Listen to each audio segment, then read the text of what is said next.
Barka da zuwa tashar ta kowa TV, duniyar labaran gaskiya. Tofa, fitaccen mawaƙi mai taka rawar gani a masana'antar Kannywood da ma ƙasa Najeriya wanda kuka fi sani da Abdul D1 ya angwance da amaryarsa wato Salma.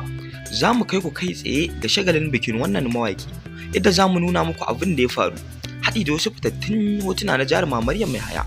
Amma kafin nan, idan wannan ne zuwanka ko zuwanki na farko wannan tasha ta mai albarka, ku danna mana subscribe, kana ku taba alamar ƙararrawar sanarwa da alamar like ga wannan bidiyon domin samun sababbin shirye-shiryen mu da zarar mun daura.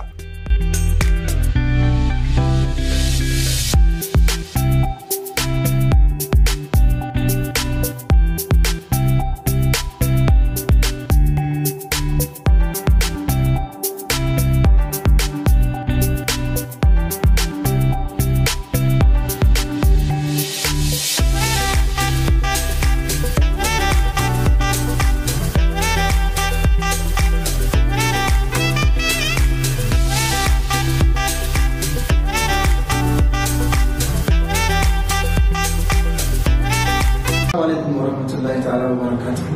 Kamar yadda kuka sani kuke gani kuke je a wannan lokaci, sunana Abdul D1, angon da ba da gama bikinsa ba, zan yi cewa jiya ne da shekaran jiya. Ga mutane suka halarci bikina, musamman yan uwana mawaka da makaɗa da kuma ɗan fim bikina da kuma masoyana na gari waɗanda wasu ma ban san su ba.